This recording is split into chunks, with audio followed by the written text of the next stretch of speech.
imaningi kakhulu lamaphara ngibonile nje ukuthi njengoba ngithinte lesa sketch sika 2+2 eyathukile amaphara bathukile abantu abangenanembeza bathuke kakhulu and mangabala mhlambe amaphara agcine estisha ivideo yami ekhombisa ukukhala nongaphatheki kahle mhlamba more than 50 and isono bandla shem nawo nanamanje asazitshela ukuthi le yanto yayiqiniso uyabona mfethu if uyinto epedapeda uyiphara kungcono ngisho lo mfana loya kube ngcono ngisho lo mfana loya ekuthiwa umgibe yabo kuthiwa umgibe wefebe kube ngcono yena lamfana ngoba akaphiki ukuthi isketch lesiya kwivideo engiyibonile yenzile akaphiki ukuthi sketch yabo kodwa into abeyikhalela yena ubekhalela ukuthi uGwajo uzama iParish uqinisile waphinda futhi wangang understand ukuthi ngangitheni ukuthi TK Zuma lo uthisha welokhuzana wecomedy lapha ku TikTok uthi TK Zuma ngangiyivumile icomedy yakhe ngaze ngasho ngathi nami ngiyayithanda kulesiya sketch lesiya na uTK Zuma wayekhona ngangikade mina ngimgxeka ngokuba sendaweni wrong ngesikhathi eswrong ethandwa abantu uma ukhumbula kahle ngaze ngagxeka nale yankosi kaMnikathi ngathi ngiyawazi amandla ayo kodwa nje ukuthi ibe sendaweni wrong ngesikhathi eswrong ilapho lokwangena khona but ngimzwile kumfana umgebe ukuthi nento eziningi angazi understand kodwa ngabamba futhi ukuthi intwana umehluko kodwa ile ntwana ehlakaniphile nekwazi ukuma uzoyikhumbula ke le ntwana ukuthi ngesikhathi uSigujana ebamba abantu enkunzi kakhulu ke group le ntwana ayekade imsupport kakhulu so namhlanje le ntwana ke isamile ke noSigujana ngiyayithanda ke leyonto because uma ngabe emile nomuntu uma lo muntu aze kucaca ukuthi ungena emgodini uyagqitshwa kodwa akashintshi kufuneka insizwe ezinjalo ezingajiki ngiyithandile le nto yamfana so ingakho ngithe ngizo ngoba umuntu ohlakaniphile ngizomaddressa la ukuthi ke uma enekhalela ukuthi uGwajo kuphazamiseka umsebenzi kaGwajo we-content ngoba la nimbambe khona usile lamfana uyasho ukuthi hayi vele na uyayithi uyabo sketch kodwa ukhalela icontent kaGwajo ukuthi uphila ngayo sengithi mina uthini ke ngalo muntu ozoskemwa yile sketch athatha u50,000 wengane ngoba after le sketch ugcine ethi 2+2 abantu abalethe u50,000 athathe u50,000 wengane ayonika u2+2 uyazibona izingane ezingasabakhokhela ama school fees imali yomzali ihambe nento eyibonayo ukuthi isketch uyabona umzali ethathe imali yokugcina kade athi uzama ukwakha umuzi wezingane ngayo ayoyifaka u2+2 kanti u2+2 kuyaziwa verse ukuthi uyayidlalela nawe futhi uyabona uyadlala uyayibona le nto ezinye izinto zifuna noma ungenawo unembeza uyabona ungenawo unembeza kodwa bese at least ube nobuntu so mina lento engiyenzayo la ngize ngibe nabantu abayizitha zami nabangizondayo kodwa iqiniso lumile lithi ngilwe labantu into engiyithandile uMC Gwajo uthe bese bona bonke labantu bekhuluma including esebona nomgibi kwangifonela uMC Gwajo sakhuluma naye waxolisa futhi ngeskesha asenza ngifuna ukuthi mina uyindoda MC Gwajo ngalento ukuthi in fact ubefuna ukudlula efuna ukudlula ngakho ukuthi mina ngibusy kanti nawe uphuthuma mhlawumbe yalingana efuna sokukhuluma sihleli ukuthi uyaxolisa futhi uyafisa ngemxolisele kubantu ngokuthi enze lesa sketch esigcine isikhosta abantu so ngizocela ke ukuthi abantu la bekhona ngoba uMC Gwajo useyazihlisa nami futhi ngeke ngiyidlale yonke iconvo yethu ngizoyithinta mhlambe u30 minutes mhlambe mina ngizothinta u1 minute wayo okusho ukuthi nawe ngizocela approximately 1 minute wokulalela uMC Gwajo echaza ukuthi lesa sketch basiplana kanjani uyabona ukuthi nje uMC Gwajo isexolisa uTK Zuma kade lapha uyabona abantu esebezobuka uTK Zuma sebezothile because abantu bebemthanda futhi bemhlophe uhlakaniphile uTK Zuma uyabona ke uGwajo besexolisa abantu esebezobuka le yankosi yayilapha uyabona ke uGwajo besexolisa abantu abazobuka umgibeke manje yabo angiwabali lamaphara lawa angagezi lawa afisa ukuba izangoma yabo lawa ahluke nasentwaseni angiwabaliki lawo vela ngithi abantu nabo abasadidekile ekufuna thina sibagayide ngendlela angiyibali yonto yabo so ngizocela ukuthi njengoba ngizokhulumisa uMC Gwajo uzongipha indlebe umlalele ukuthi uthi iskesh basplana kanjani and uqwayisa nabantu ukuthi bangafoli kuleya trap because uyabona ukuthi abantu ibaxhophile liyanto uzoyizwa into engisho ingangithi mina Gwajo la ukhona mfethu kumina ukhombisa uba indoda mfethu ukuthi uma uyibona into enje ukuthi ngempela abantu abadida abanye baze bayidefend bese uyakwazi ukumthinta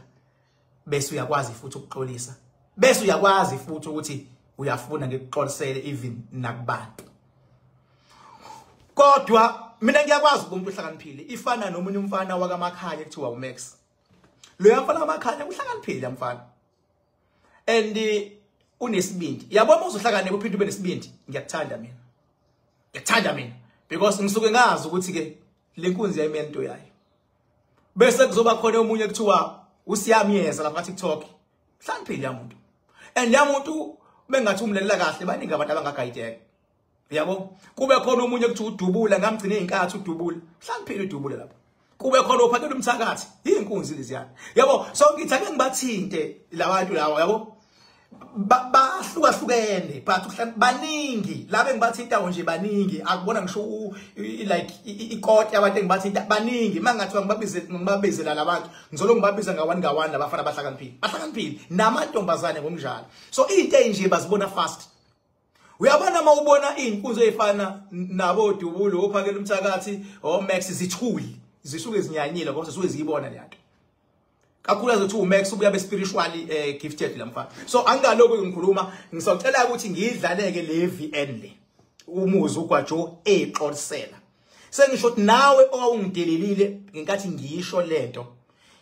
ngiyathemba ukuthi la ukhona mfethu uzoyithola indawo yokuzehlisa mayikhona indlela uphinde futhi uxolise ngoba sesikhuluma ngomuntu owayihlelile lento yeskesh 2+2 lapha yana yena wakhipha inkomo nje wayinika oGwajo ukuthi ababuyise bebuya nayo akusakhulumi mina sekukhuluma uGwajo nangu awungibekezela kancane nje yabo sekukhuluma uMC Gwajo I hope ukuthi uzolalela nginyusa ivolume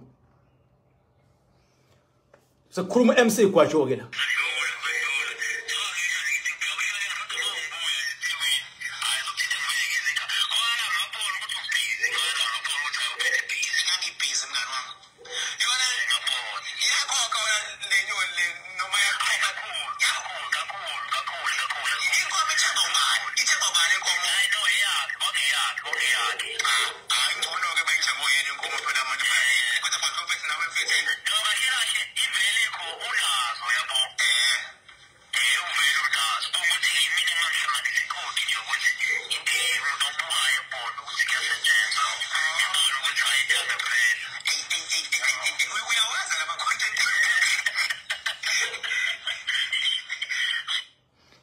angazi noma niyezwa yini uma kuukuthi anizwa kahle ngisangaphinda futhi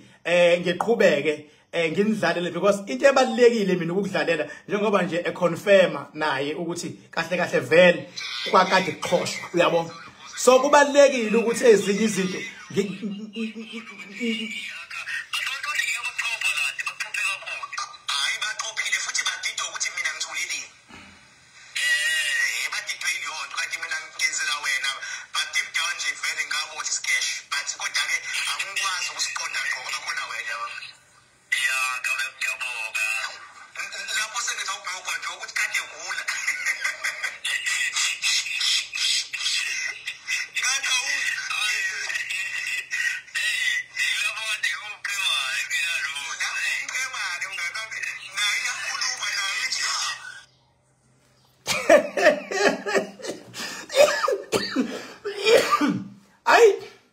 uyabona ke mfethu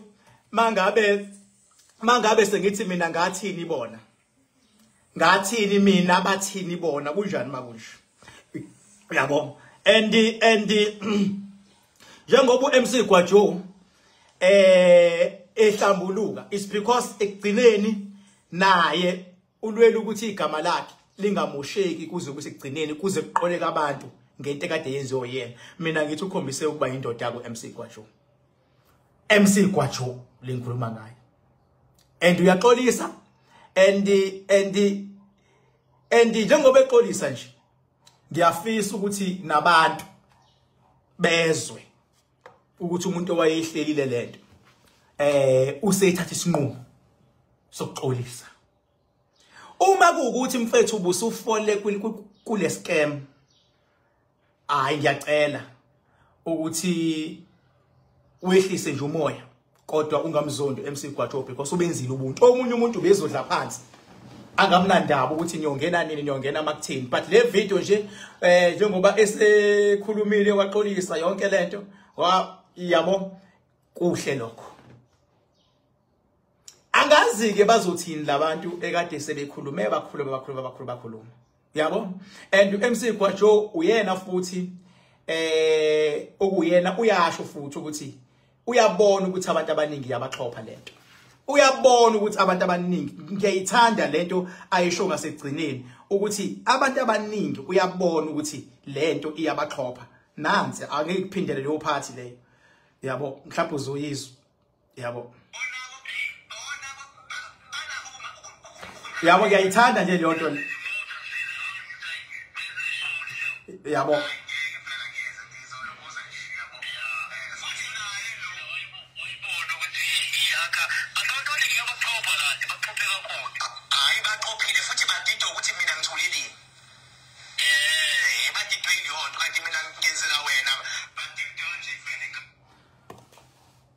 Uzuyasho futhi ukuthi wayekade ephila saka, wayekade engaguli. Uyabona ke mfethu ke lokho engikwenza la. Ungakuthatha ngelinye ilanga ukusebenzise njengofakazi kunoma yini into ofisa ukuyisebenzisa kuyona. Kodwa mina ngibonga nje ukuthi uGwajo okwazile ukuba indoda mase ngithi wena okade usuphike walala ngomhlanje uzothini ke manje. Khumbula